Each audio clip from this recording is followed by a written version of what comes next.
Hey y'all, this is the Twin Rivers Music Scene podcast with your host Madison and Reed. We're here to highlight local and upcoming musicians in and around New Braunfels, Texas. We believe the Texas and Americana music scene is what truly makes this town special, and we are so excited to provide a platform for y'all to hear straight from the artists themselves. We hope y'all enjoy the Twin Rivers Music Scene podcast and stay tuned for more interviews posted every other Friday.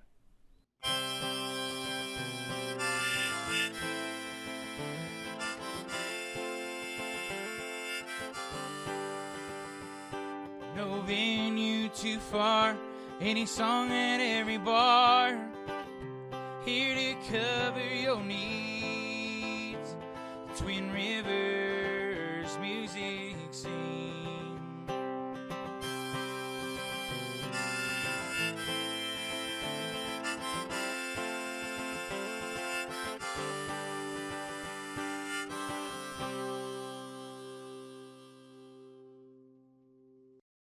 Our next artist is an Austin, Texas-based singer-songwriter whose music blends modern country, Americana, southern rock, soul, and grunge into a sound that's uniquely her own. With powerful vocals and honest storytelling, she delivers performances that are equal parts gritty, soulful, and unforgettable. Her songwriting is deeply personal, drawing inspiration from life experiences, vivid storytelling, and the people she meets along the way, even after some first dates. Her career has included an appearance on American Idol, where she earned a golden ticket, as well as opportunities connected to The Voice and America's Got Talent. With compelling original music and an electrifying live show, she continues to establish herself as one of Texas's most exciting country rock artists. Twin Rivers is excited to introduce Taylor Graves to the podcast. Hello. How's it going? It's going. I am here. I'm excited to be here. We're really excited to have you on. We've Thanks for loved having hanging me. out with you over the years and stuff. So we're finally Taylor Graves is on. We get to hear all the stories and we're looking forward to it. There's a lot of stories. I know, some good stories. I'm scared about what you guys are going to ask me about because I Don't feel be like scared. my entire life has just been do it for the plot.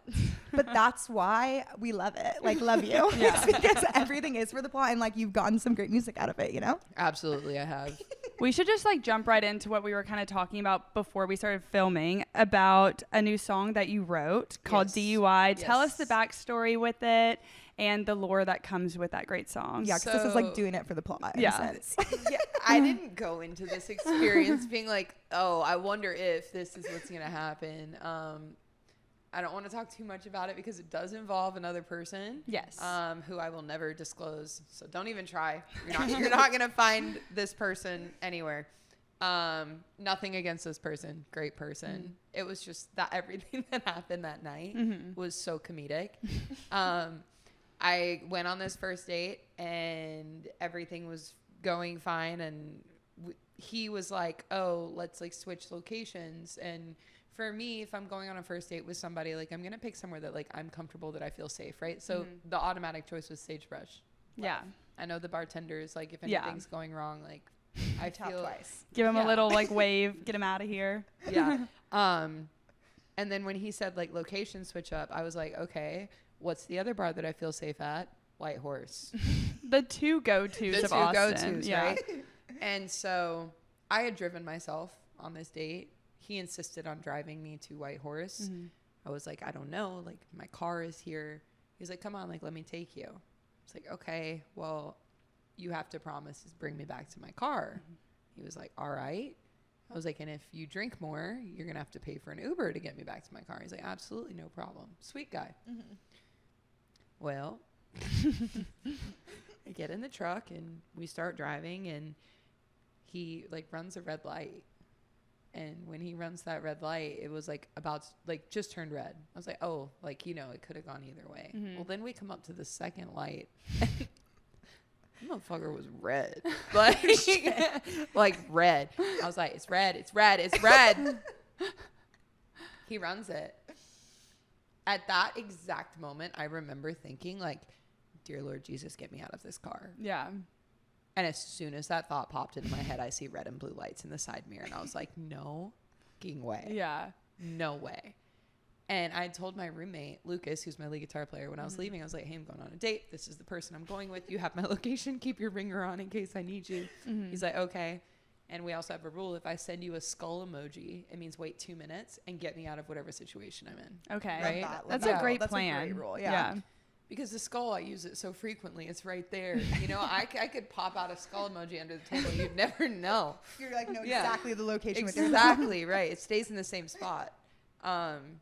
And anywho, you know, he gets pulled over, and I watch a female officer get out of the car. Mm-hmm. And the second that I saw that it was a female officer, I was like, he's cooked. Did you say that to him, or you kept it to yourself? I kept it to myself, but like I 100%, and I feel bad about this, was laughing. Well, it's like comical at this point, right? Yes. Like it's a first date, like all these things happened. Like, of course. He seemed fine when we left the venue. Yeah. But between the time of like us leaving and him getting pulled over, something had changed. Mm-hmm. For legal purposes, I will not divulge more details. Sure. And then I just remember, don't put this on, but I'm going to tell you guys. Okay. You want me to beep it out? We'll bleep it. We'll bleep this whole part. The cop is like, hey, I need your license and registration. I shit you not. He pulls out his and hands it to her and says, this is all I have. No way. That was his only identification? Hand on a Bible. Why would he hand think on to a do Bible? That? And then he says something about a and I was like, you're like, who is this man? It's like, what's your name? Wait, what was her reaction at the this is a He's like, would you swipe left or right? So the second that he did that, I was like, I've got to get out of this car because I'm going to get him in more trouble. So there's an officer standing on my side, male officer, and I rolled down the window. I leaned out and I was like, excuse me. Excuse me, sir. He's like, what's up? It's like, can I get out of the truck, please? He's like, you want to get out? It's like, mm-hmm. He's like, yeah, you can get out of the truck. And I get out and I sit down. He's like, you know, can I see your driver's license? It's like, yeah. He's like, so is this your boyfriend? I was like, this is a first date. He starts laughing. When he starts laughing, I start laughing even harder. Because, like, at this point, it's, like, comical. Yeah. You know what I mean? I'm so sorry that he got in trouble and, like, what have you. But, like, yeah. I was like, can I go home? He's like, girl, go. Yeah. You're fine. Like, run, girl, run. Go. That is honestly a great story, and the fact that you're a musician and you can turn that into a cool song is even better. And she was just showing us all of the promo that she filmed. She looked amazing in it. It's so cool. It's so well done. I'm really excited for when it all comes out. Yeah. I wrote that song with Katrina Kane and Kyle Garrett. Okay. And so, we love like, Kyle. right when I became like a full-time musician and I stopped working it out, and Kyle Garrett reached out to me, and he was like, are you be my artist? I was like, yeah. He was like, do you want to come to a write with me and my friend Katrina? I'd never met Kat. Mm-hmm. And I was like, I'd love to. And I walked in the room, and like, there's Kat and there's Kyle, and you know, we're just like shooting the shit. And they were like, so does anybody have any ideas? And this is like maybe 5 or 6 days post date. Yeah. And after the date, I sat down and I wrote down everything that happened. Like everything in vivid detail. Yeah, because I knew that a song was going to come of it. And then we sat down and we started writing it. And like,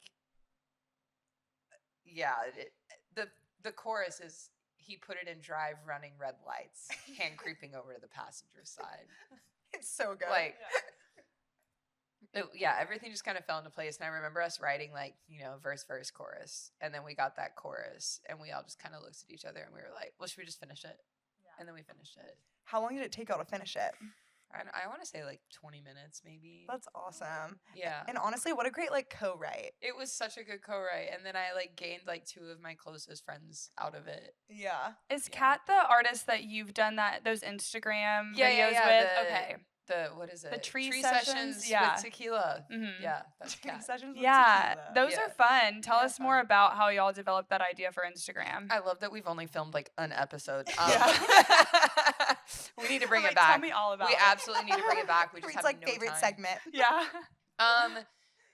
We had written DUI, and then I basically invited her over and was like, hey, are you free this week? She's like, yeah, why? I was like, well, why don't you come over and we can record like us singing DUI and put it on Instagram?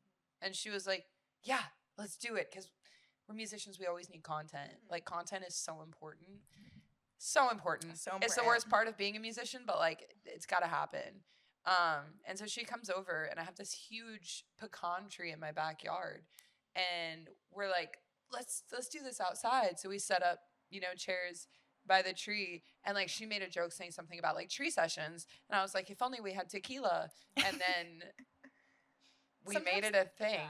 Sometimes it's like the best ideas are just like the most simple and like obvious, you know? And then we had Amanda Kate Ferris come on one. She's amazing. And we talked a lot about like, being a female in the industry and what that looks like in Texas country and what that's like. And that now she's running, Women of Texas Country. And it's just become this whole thing. And I just feel like everything that happened was just so kismet. But yeah. Yeah, that's awesome. And it's important to find, I feel like, other female artists that kind of get it too. Yeah. There's like so much to unpack. I want to ask you a bunch of questions from that whole thing that you said, but I want to go back to like the content piece. Yes. When you're sitting down, like planning content, as we always talk to artists. Assuming I plan content. Well, that's what I want to ask. Crazy. Like, do you plan? Do you like kind of do it every day and kind of be like, this is what I'm going to film today? Or do you have ideas? Or is it just kind of all over the place? I will say I am probably so bad at content. You're not. I have to get my car. Please proceed. Yeah. I need to be better at it. It's one of the things that I need to be better at. I need to take it seriously because it's a part of my job. And I need to treat it like that. And I'm really bad at doing that because it's just something that I dread doing, because when you're a guy and you need to film content, you put on a ball cap and you film content. So true. Do you know how much? Right? The time investment that it takes. Not to mention, makeup is expensive. So true. I don't want to be putting it on all the time. Yeah. And your other job is you're a Legree instructor, so you're always like working out, doing all that stuff, and you're like, damn, now I got to like shower, put myself together, film this. Exactly. And it's a lot. It's so taxing. Also, like stuff like this, like is honestly like my biggest fear. Really? Yeah. And it's not even like I'm hanging out with you guys and I know you guys, so it's fine. It's fine. Thank you for having me. I'm so grateful for the opportunity. We forced it here. No, it's like I can't hide behind anything when I'm just talking to you guys. Yeah. When I have my guitar, it's the music. I don't have to worry about anything because I know that my music is gonna say everything it needs to say. But like here, it's like it's me, and then content is the same thing. True. Do you know what I mean? Yeah. It's very exposing. It's like a very vulnerable thing. But see, that just shocks me coming from you because you're so well spoken and I feel like you love to chit chat and you're outgoing. So like that like shocks me that that's your fear, you know? Yeah, I would say that like the whole. Because you hide it well. Thank you. Yeah. And the Oscar goes to Taylor Graves. Being outgoing is something that like I feel like doesn't come naturally to me. Okay. It's something that I have to like actively, consciously make a decision to do. Because like after a show, the scariest part for me is having to mingle. I can get on a stage in front of any number of people and play music and be completely fine. But the second that I step off that stage and I put my guitar down, I like shrink. No, thank you. Yeah. Yeah, but it's kind of to Madison's point too, a couple months ago when I went and sold your merch and I saw you interacting with people afterwards, I would literally, again, never be able to tell you felt that way. And honestly, I love that. Like, multiple people asked her for her autograph, like, on their shirts and stuff. It was amazing. I take a lot of pride in trying to make sure that every interaction I have with every single person I meet is a meaningful interaction. That, like, they're going to take something from that that's positive. That I'm going to take something from it that's positive. Because you never know, like, what somebody else is going through or somebody else is dealing with. Or, you know, I remember years ago, before I even had a band, I played a show, an acoustic show, and this guy came and he was like, do you mind if I FaceTime my girlfriend? And I was like, no, like, what are you talking about? And he FaceTimes his girlfriend and she's crying on the phone and she's like, I love your music. I've been following you for years. Like, I watched you on American Idol, like the little clips of you. And like, just that, you know what I mean? Like, to even think that I had that sort of impact on somebody. Like, so all of those interactions that I have, to me, like, I put a lot of pressure on myself to make sure that they mean something. That's great. That's really great. That's really special too. But I don't even think you should put pressure because I feel like it just really comes natural and you are a very genuine person. Well, thank and I you. feel like every time we've talked to somebody that has known you and we're like, oh yeah, Taylor, they're like, oh my God, she's seriously the sweetest person. Like she's great. Like everybody you've come in contact with. So I think that. it's effortless. You don't need to Thank put you. pressure about Thank it. you. Very organic.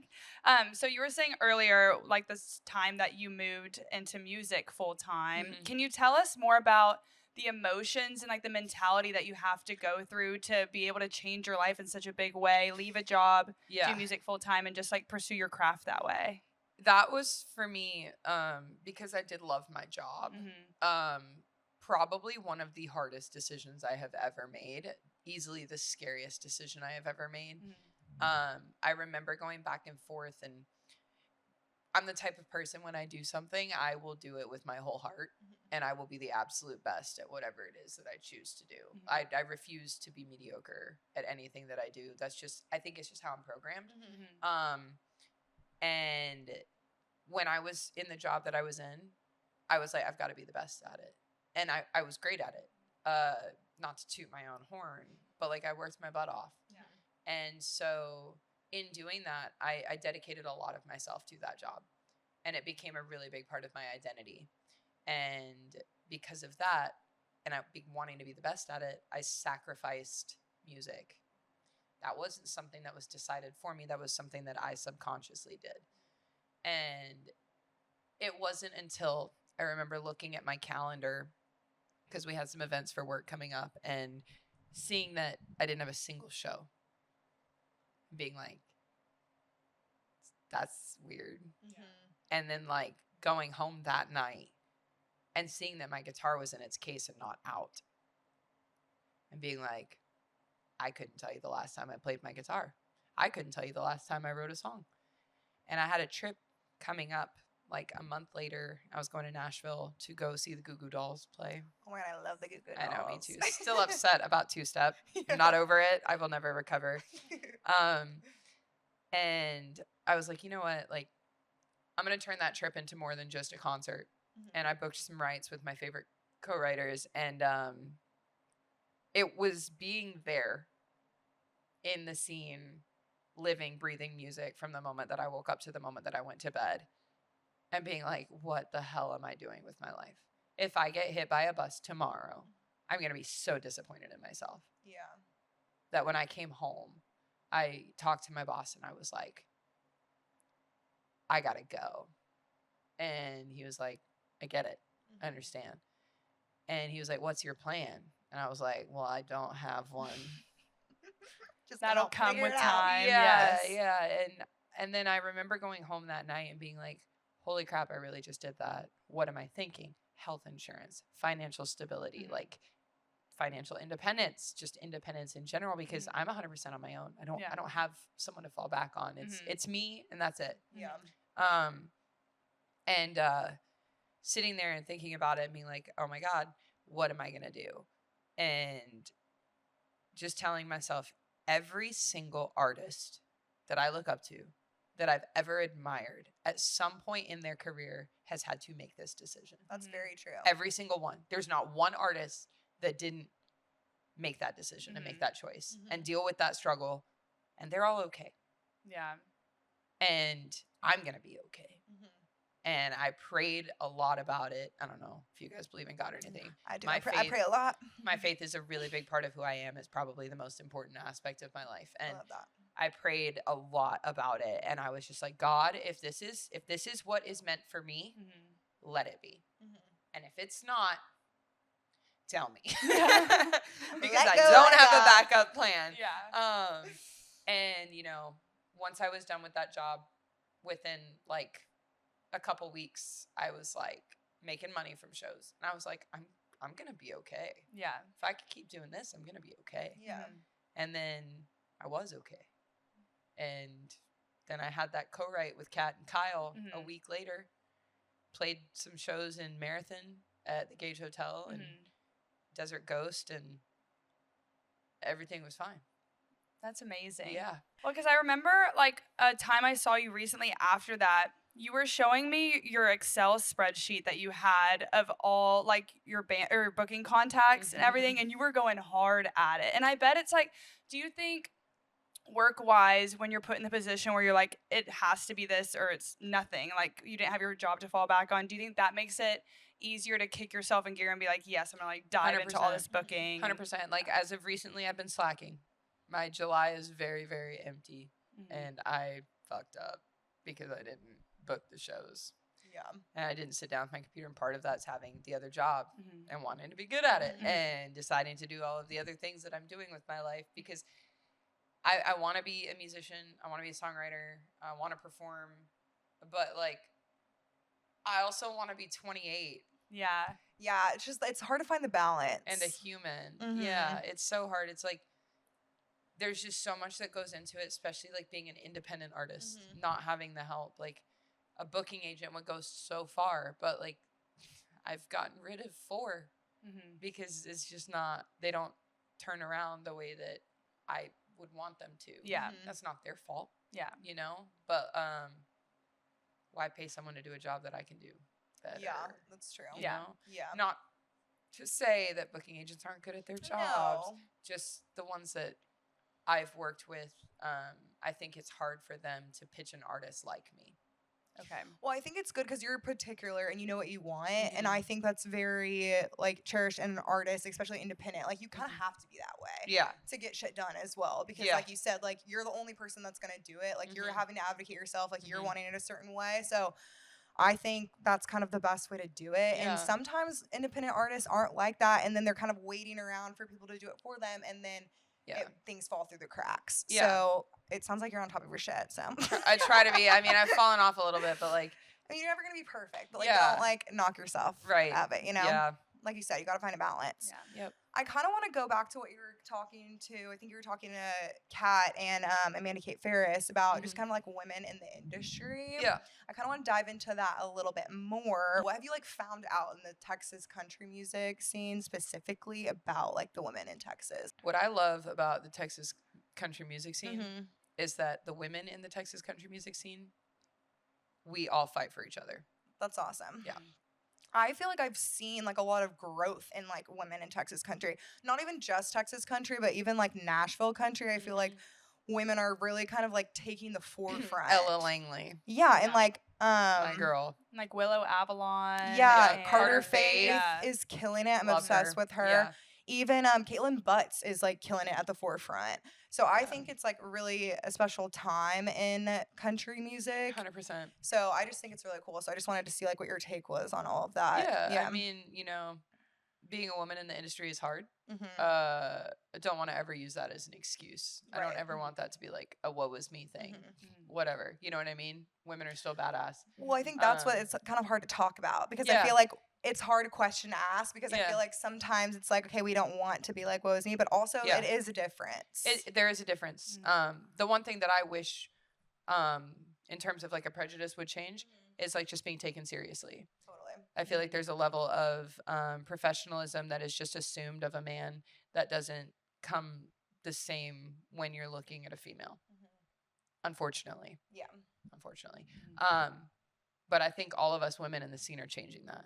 I have to agree. So Yeah. It's probably like, cool to be in the mix of we it can right sell now. tickets. Yeah. Watch us. Yeah. So your full band is called Taylor Graves and the Tombstone Trio. Not for long. Not. Ooh, Oh, are you changing the name? Yeah. Can you tell Okay. us? Taylor Graves. Just Taylor Same guys Graves. though. Same guys. Okay, tell us about your band dynamic with those guys because y'all seem very close. Y'all have so much fun. They're all Yeah. incredibly talented. Yes. So tell us more about the guys in your band. So obviously there's Lucas Johnson. Mhm. He's my lead guitar player. Lucas is my best friend. We live together. We're roommates. He is, I would say, like my partner in everything music. Mhm. We joke and we say that we're music soulmates. Just because like with us, it's so natural. We don't have to think about anything. We don't have to talk about anything. He knows exactly where I want to go next in terms of like we're sitting down and writing a song. He takes everything that I can do on my own and expands it tenfold. And he pushes me to be a better artist because of how good he is. He's so unbelievably talented. It's insane. And then there's Drew, who is my drummer. Drew is the teddy bear of the gang. Drew's great. Drew is a phenomenal musician. He knows his shit. When like he studied music, he did the whole thing.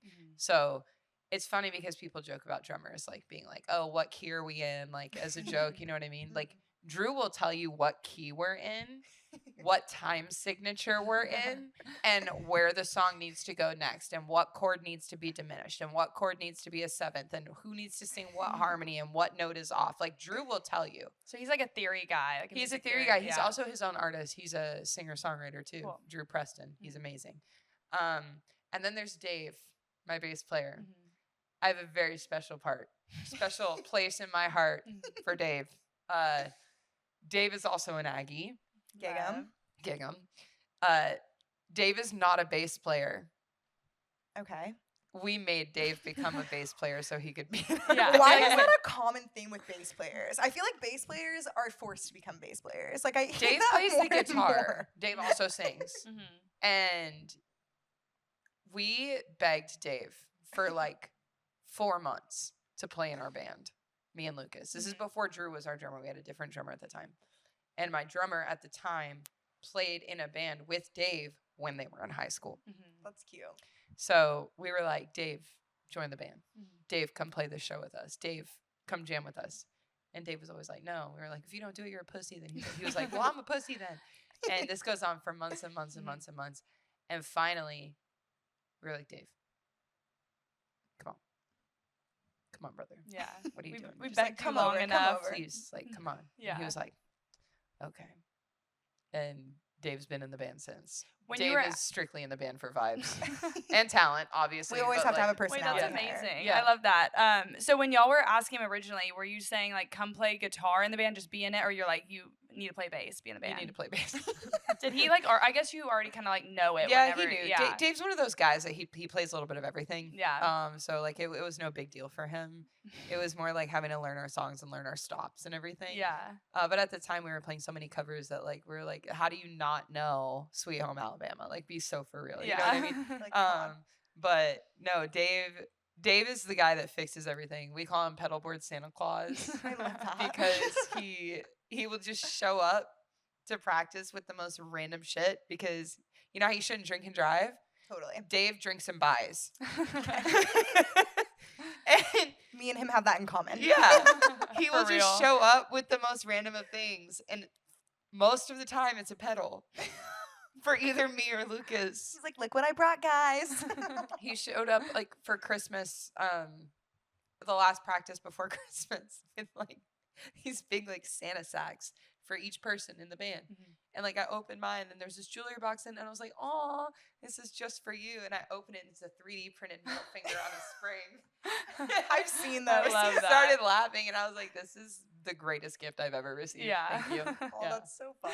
I kind of want to dive into your sound because you have a unique sound with like country and rock. And I read in your bio that I did not know that you lived in Thailand and Australia. Yeah. Okay, so when did you like discover your sound? Has it kind of like grown into it or has this always been? I wanted to see if you like pulled things from Australia or Thailand into your sound. So I grew up obviously listening to music. I grew up in a musical family. My mom was very musical. Okay. There was a lot of like James Taylor, Joni Mitchell, Bonnie Raitt. Right. My dad played a lot of classic rock. Okay. So growing up overseas, I had no exposure to country music. Okay. Like, Interesting. at all. Okay. It wasn't until I started doing my own like delving into things when I was older in Australia, Spotify became a thing of like discovering like Blake Shelton and who else was I listening to at the time? Luke Bryan. Don't say at the time. Hey, we're having a Luke Bryan summer. Okay. Girl, what's that song that he just released? And it's like Camo. Wake up, Camo. We started this thing, or mainly Madison did when we were at the bars the other day. Like anytime we would go out, you would make up your own spin to that song. Wake up, make up, on a road, tequila. We just make it up. Have you thought about becoming a songwriter? Honestly, should I? They were great. They were on the spot. Yeah, that one was a really good one. But anyways, okay, back to you, the actual songwriter in this group. Okay, so you were like listening to Luke Bryan and Blake Shelton. At the time, I had to be. My brother was 17, so I was 14. Okay, so that was when they were good. Yeah. We're talking like who else was I? Thomas Rhett was make me wanna pull his truck to the side of the road. Honestly, what a jam. Jam. It was a jam. My brother had just started as a freshman at Texas A&M. So he moved from Australia to go to Texas to go to school. And I remember when he was living with us, as though my parents disowned me.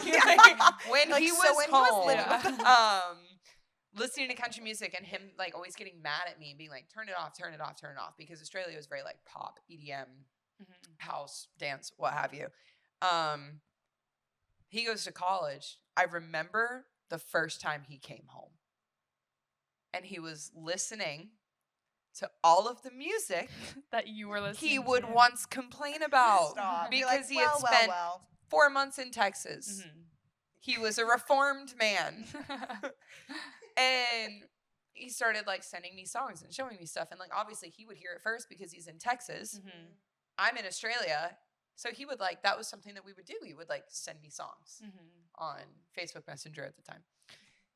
That's what we were rocking. Yeah. There was no like Snapchat. At least was at AIM, you know? Yeah. So he would send me songs and what have you. And then I really started getting into country. At this point, in terms of playing my own music, I would say that I drew a lot from, I'm going to get so much flack for this, and I don't even care. Taylor Swift. I'm obsessed with her. Yeah. I'm talking like Speak Now. Yeah. Yeah, the Speak Now era.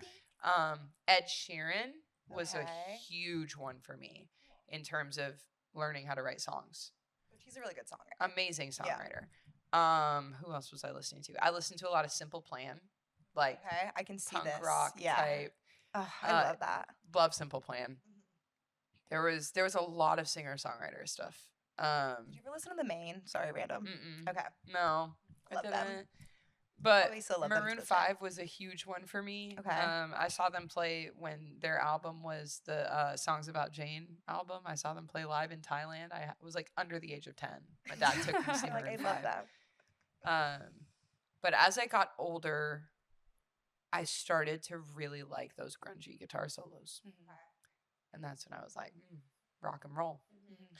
And so it was never an influence from where I lived. If anything, everything that I listened to was like the antithesis. Yeah, I kind of love where that. I live. That means it's like and totally now it's, you. Yeah. And now it's like where you're at physically as well. And so it like comes full circle. I remember moving here and being like, there's a country station on the radio? That's crazy. That's so wild. Yeah, because there wasn't one. And now that I'm gone, they like country. Australia, yeah, that's what I was wondering. Because there's I can't remember what part, but what part of there's like a part of Australia that they always say that's like the country part. Is it Queensland? No, Queensland? I don't know, but I know you were in Perth, right? I was in Perth, yeah. Which my brother-in-law's from there. Fun. Yeah. Small world. Nobody's ever from Perth. Yeah, except him, I guess, and you. Population 2. Yeah, right. That's cool. Well, I love that you blend like the rock and country influences. And I think that's such a cool thing in the Texas country scene specifically because there really isn't a line between country and rock anymore. It's so fluid. It's just red dirt. Yeah. And I wanted to know, like, when you're putting your music together and everything, are you thinking like, I want this to be rock leaning or country, or it's literally just what's coming out of you and it finds its way? That's such a good question. Nobody ever asked that question. I just made it up on the spot. I was like, so I didn't good. have It it prepared. wasn't prepared? No, I was like, Crazy. oh shit, I have a question, but I gotta make it up. I actually had this discussion recently with somebody where I've fallen into this hole, I would say in the last 2 years, of every time I go into a write, always writing for a purpose that's not myself. Interesting. Like always doing something or making a conscious choice to please somebody else. As opposed to just writing what I want to write. And that's not necessarily a bad thing. No. Because like that's how we got, you know, that new we have a new song called Road Rage that we wrote. We have a song called Fastback that we wrote. Like all of these like rock and roll influenced songs that are like heavy hitters that the crowd loves. I went into those writes and I was like, I want to write something that does this so that Lucas can do this, so that Dave can do that, so that the drums can do this. But I've kind of lost sight of who I am as a songwriter in that because it's always like, it's not about the song anymore. Does that make sense? You're kind of orchestrating how like other people can play it, and then also how the crowd would receive it. Exactly. Okay. Versus just writing what I want to write. Mm-hmm. So as of like the past like month, Mm-hmm. I've been like, fuck it, I'm gonna write what I want to write. Cool. If it comes out rock and roll, cool. If it comes out country, cool. Mm-hmm. I think anything that I write is always gonna sound a little bit country, Mm-hmm. but with my band, it's always gonna sound a little bit rock and roll. That's cool. That's true. Yeah. So when you were writing, kind of like when you were talking about like the fruition of the band, Mhm. do you, when you write, I guess now you're kind of like switching, but are you always thinking of like the live performances with your full band rather than like acoustically? you 100%, think? 100%. Because it's like, okay, if we were playing a festival stage, how is this song going to be perceived? How can I get all of these people that have no idea who I am? Because let's be real, I'm going to be in small print. Mhm. How am I going to get all of these people on board? How am I going to get all of these people off of their phones and engaged in the music, Mm-hmm. caring enough to listen, wanting to hear the next song? It's a heavy bass line. It's a solid, steady beat that's like enough of a beat to get someone's head bopping. You know what I mean? Yeah. Like all of those things are decisions that I have to make that go into the creation of the song before the story is even a story. Right. Yeah. That's such a cool take. I haven't heard I mean, like, obviously, people, I feel like that always comes after. But I think that's kind of cool that you kind of sometimes, like, start with that when you're doing your songs. And I'm sure, like, set lists, too. Like, when you're doing your whole set list, that's good to keep. ChatGPT helps us with those set lists. ChatGPT is seriously a miracle. We love AI around here. Actually, you know who writes my set lists? Dave. Of That's course it's Dave's job. Dave. Dave writes the Dave set does list. the vibes. He's got the set list. Yeah, He's got it all. He prints the set list out with the logo like faded in the background for every Cute. show. It's Wow. Mhm. I love that. A little less transparency. Yeah. But I did watch that kind of in real time. I forget what festival it was that I was there at your show a couple months ago, but it was like the lineup had a good variety of people. There was like, Was it that Creed Fisher show? yes. Yes. Where I felt like all the artists were very different. So I was Yeah. kind of assuming going into it, I was like, okay, like it'll be interesting to watch the crowd because everyone's kind of their own like genre in a way Yeah. and their own vibe. Yeah. And I loved watching the people in the crowd be like, turning around, be like, damn, she's good, and all that. And like the amount of people that would come up to the merch booth and ask about you, Yeah. and like that waited to be able to talk to you. It was so cool to see that like Yeah. legit happening in real time. That show is so much fun. Yeah. That show was a blast. There were goats there too, in case anybody. Yeah, was you almost wondering. walked away I with almost one. walked Yeah, away. I'm like, what's up with goats? You I just love them? goats. They're cute. I love all animals. Like I'm Okay. a freak for. Whoa, maybe don't put that. Maybe don't put that on the internet. You're a freak for a farm animal. I'm a freak for a farm animal. Yeah. I Freak for a said farm. what I said. And Madison, you're gonna love that she's a sourdough girl. Oh yeah, Yeah. you are a sourdough. a Okay, yeah. sourdough girl. Let's get to know Taylor Graves, Okay. Pilates instructor or Legree. That's Legree. different. Legree. Legree. Legree instructor, Yes. sourdough queen. You started a bakery. I did. Tell us what you're baking, because I know you don't just make bread. I don't just make bread. It's been kind of slow recently because I've been so busy. That's okay. They don't need to know that. But I make cookies Hmm. and I make muffins. What kind of muffins are your favorite to make? Blueberry cheesecake is everyone's favorite. Wait, that Sounds sounds great. really good. They're really good, but they're such a bitch to make that I like haven't made them in a fat minute. If Are people they want such to a order small- them from you that are watching this, do they DM you or what? DM me Jane Doe's ATX. Love it. You have Dough such a like good name. bread dough. Yeah. Yeah. That's Jane perfect. Doe's When did you ATX. start your sourdough journey? I started my sourdough journey. Like in January. This year? Yeah. Wow. Yeah. That's awesome. I just kind of jumped on the train. I got some starter from my friend McKenna, who's Uh-huh. also a Legree instructor. Because I was Okay, like, that's I fun. gotta know what this is all about. Mhm. And you know those people that like start with their sourdough and they have like Mhm. 10 failed loaves? Yeah. No, mine were perfect from the jump. Okay, I never had a failed loaf. Actually, I've had one, but it wasn't when I first started. Like, they were never pretty, maybe at the Mhm. beginning. Like, they were kind of didn't expand the way Yeah. they do now. Now they're Yeah. stunning. Yeah. But one time I overproofed it because I was at the bar and I forgot, and I was devastated at the bar, and I like ran home, but it was too late, and then I still tried to bake it, and it didn't bake through, and I cut it open. I gifted this loaf to one of my guy friends. Oh no. And I was like already nervous about it, and I cut it in and I opened it. It was doughy. Oh, I was no. distraught. That sucks. Like that's the worst. You know, I used to come home I used to time my my proofing Mhm. so that by the time I got home from a show, they'd be ready to shape.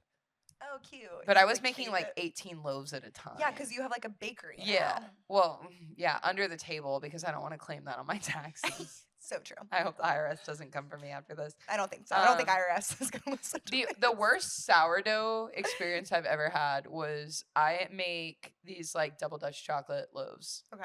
And my friend Megan, who's one of my clients at Legree, like gave me the recipe and like showed me how to make it. And I made one and I was like, holy shit, this is the best bread I've ever had in my entire life. It tastes like a brownie. Oh my God, that sounds amazing. I'll make you guys a loaf. Yeah. Okay. But my dog ate it. Oh my God, is he okay? The whole thing. She is a girl. Yeah. Is she okay? She ate the whole thing on Easter and I had to take her to the ER. It was like $700. Oh my God, that's disastrous. She's fine. Murphy would do that. Okay, thank God. She's okay, fine. before we get off the sourdough really quick, I have to ask you, and I probably should just ask you off. Yeah. But I'm going to ask you here. How do you make like a good inclusion loaf? It depends what you're including. What are you trying to include? Well, I make a sourdough, like jalapeno and cheddar. Okay.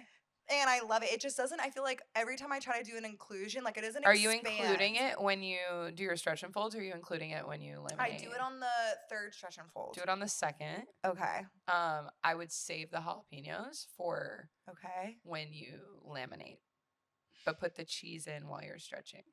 Because the cheese will just become part of the bread. Okay, and then you add the don't have to- jalapenos later. Yeah, okay. yeah, that's what I would do. Okay, thank you. You're All right. welcome.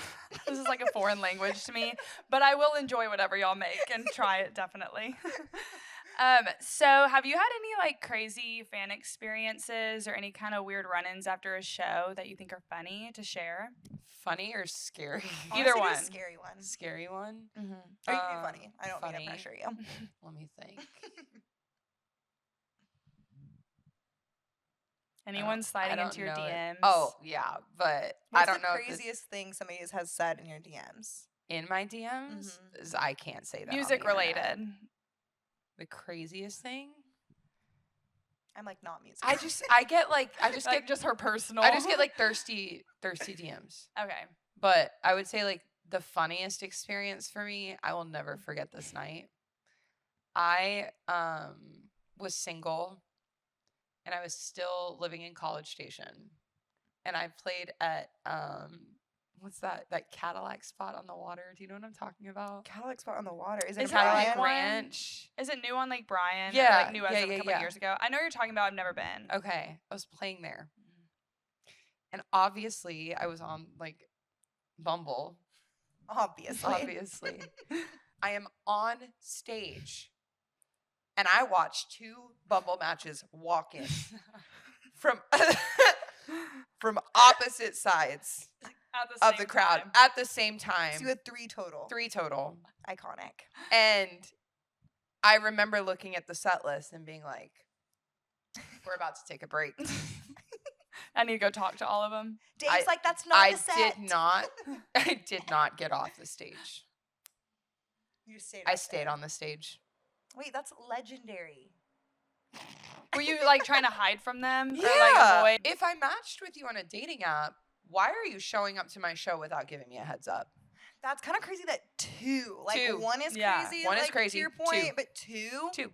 Because that's also kind of like College Station wise, a random location to just wander up to. Like they Yeah. went or like soulfully because you were playing. Exactly. Yeah. Exactly my point. And so from that day, I made the decision of like, if I was on a dating app, you're not going to know what I do for a living and you are not going to get my social media.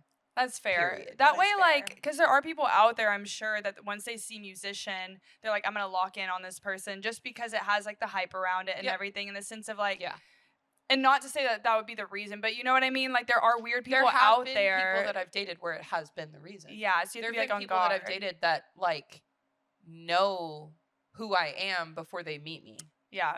And that And probably won't feels say weird. anything That's to me scary. about it. And then I Yeah. find out after the fact and I'm like, so are you in it for me or are you in it for my lifestyle? Yeah. Because Guys are A lesson insane. learned when 3 of them all came in. That is honestly Yeah. legendary. And that's like scary for you, but I like Yeah. love that story. Yeah. we do it for the plot. Yes. We do it for the Okay, plot. so when is your song DUI coming out?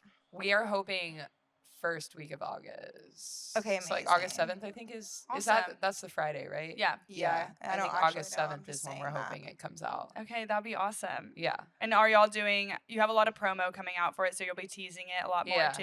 Okay. Yeah, we're gonna tease it. I'm actually really excited about the content that we got. The videos are gonna be great. The photos are sick. Yeah, you look stunning in them. Like, Thank yeah, you. They look hot in so them. freaking good. Yeah. I'm just Yes. super excited about the fact that like I'm finally doing things my way and I'm getting the content that I want to get, the vision that I want to get. A lot of that's because of Kevin Poole and his vision. He's amazing. Yeah. He shot my first ever like single cover. Like Cool. he's been my guy through the whole thing, and nice. it's nice to see like making music that I want to make and then making content that I want to make. Yeah, for sure. Seeing it all like kind And of it's cool to have like-minded people around you, like as you're like slowly like building your team in a sense. I think that's really special too and exciting. No, for sure.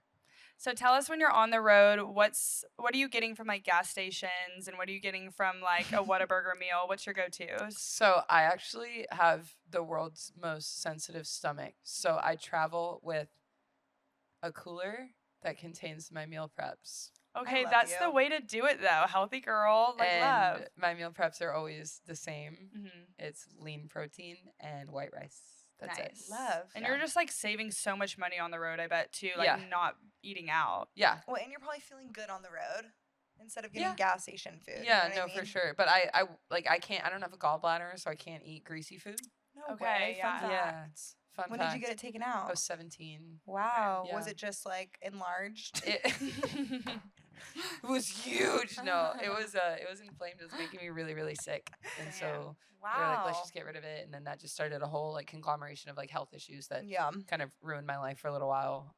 So do you think that's kind of why you also started your sourdough journey?